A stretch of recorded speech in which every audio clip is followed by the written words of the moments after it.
Hey guys, Kyle and Adam here from ProjectionHub, and we're back with another video where Adam has kind of prepared for me the high-level details of an SBA client he got to work with. And based on the high-level information, I'm going to try to guess whether or not that SBA loan was able to get approved or declined. So I'll try to make my best assessment given the facts provided, and then Adam will reveal the outcome to us and then give us the breakdown of maybe what that's going to be. So before I give my quick assessment of what I like or don't like, any hints, any background information you can give me on this one? Yeah, so it's a startup dump truck company. There's one owner who'll be 100% owner, and he spent 30 years in a major US city managing like the public transit system. And his brother is a dump truck driver in another state. And so the idea is that this owner is going to move down to where his brother lives, and they're going to start this dump truck company together. You know, a lot of times you'd see clients start with one truck, right? But in this case, the owner is not going to be driving one of the trucks. And so he kind of assessed that, and really through our projection process, like assessed that, hey, in order for him to actually get paid anything, kind of needed to be at like 3 trucks to have, like, he could then take a little bit of what each truck produces, enough to pay himself as the owner. So if they just started with 1 truck and he's trying to pay his brother and himself, like, it wasn't enough. So they kind of had to start with 3 or nothing, which meant, you know, he needed a pretty big loan. So the loan request was $1 million, or I'm sorry, the total project was $1 million, $900,000 loan request, 10% equity injection. He had $1 million in retirement accounts, experience not in the exact same industry, but the brother did. And then there's no other collateral other than the trucks. So just the trucks as collateral. He didn't own a home that he could pledge as collateral. So yeah, based on that, startup, trucking, but some other good things here. What are your thoughts?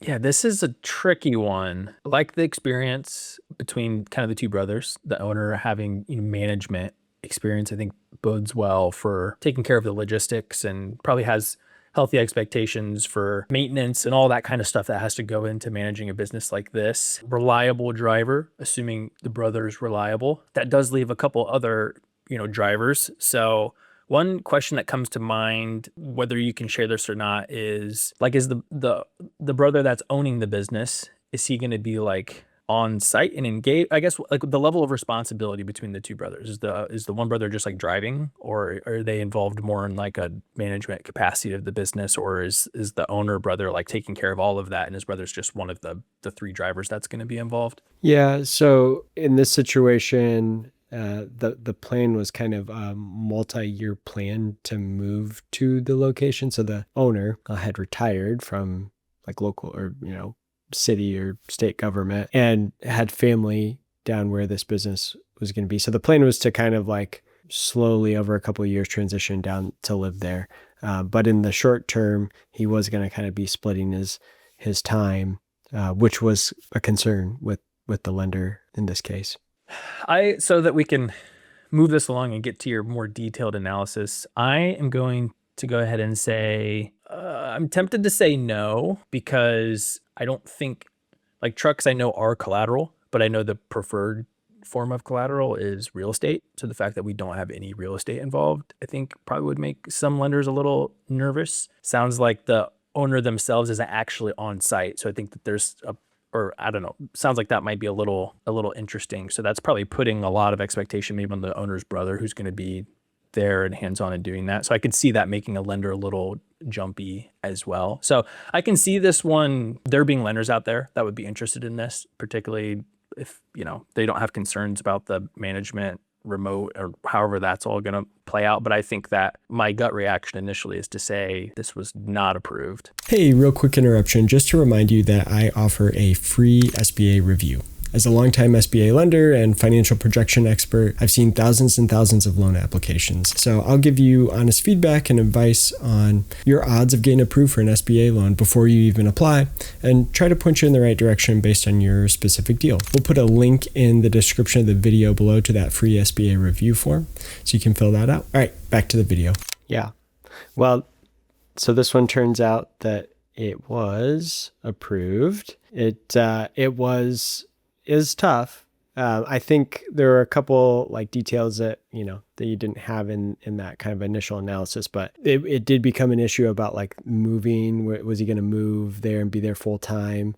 And, basically in the business plan, we had to kind of talk through that. Yeah, here's his plan of how much he's going to be here, but they actually ended up forcing him to also bring on like I think really effectively a part-time general manager as well. And that general manager was working also part-time for like another dump truck business that they were going to partner with. And I'm almost think it was like, I think it was the company that the brother had been working for maybe, and as a driver. And so they were like, these two companies were really working together closely, and the GM there wanted to help, wanted to get this guy to be able to get 3 more trucks because they had a lot of work to do apparently. And so yeah, I mean, it was, if you had just left it at, hey, I live 800 miles away and I'm going to try to manage this completely remotely with a $900,000 startup loan for dump trucks, like I don't think it would have gotten approved.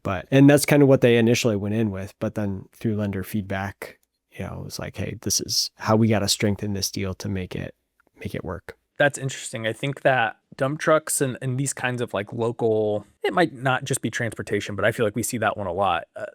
I just actually spoke to someone recently that, they drive a truck and they want to buy a couple of dump trucks to hire some drivers and start doing some local contract with some local companies, because they just say like the work is there. Like I have people, you've got like the state transportation departments and different people. They're just like always paying to like line up dump trucks to do this kind of stuff. So this is one of those industries that it's like, if you don't have a lead on it, I could see a lender not being like, they probably don't want to just give you a loan to get you a dump truck and then you say like, you'll figure it out. But if you say like, I already have the work lined up, like I need the trucks and I'm, already have offers to jump on that. That seems to help lenders get more comfortable with loans like this. Yep. I think that was the case here. But yeah, I mean, it's not easy to get, anytime you hear startup and trucking, like it's got to be a really strong case.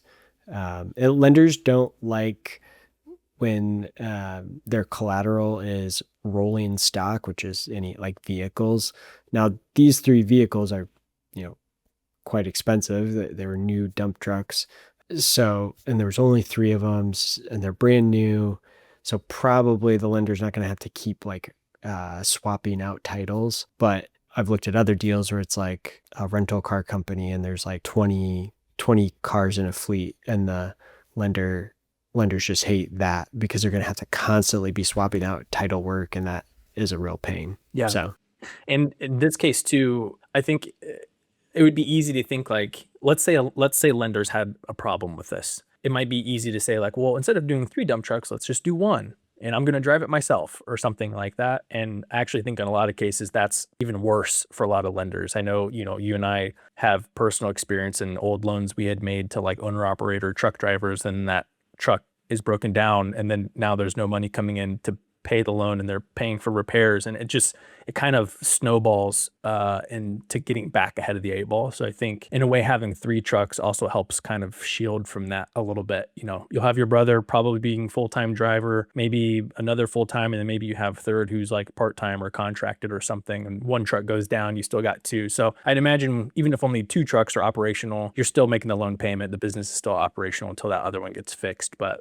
less than 3 trucks, especially single owner operator, that starts to become, I think, a real concern because you can't really afford any downtime on the machines. So that was probably a helpful thing too. Yep, for sure. Cool. That was another good one with an unexpected outcome on my part. So if you're out there and assuming you're watching this video, maybe you just love hearing about the outcomes of SBA loans, or maybe you're considering starting a business or buying a business and you're just trying to figure out what makes most sense for you and if SBA is a good option. And if you have questions or you'd like to get feedback, you can check out our free expert SBA review. That should be linked down in the comments below, or we'll collect some high-level details kind of like this. Then you'll get some personalized feedback directly from Adam on whether or not we think you got a good shot and potentially some ways, we could help you accomplish that. So yeah, thanks for hanging out and we'll see you in the next video. Thanks.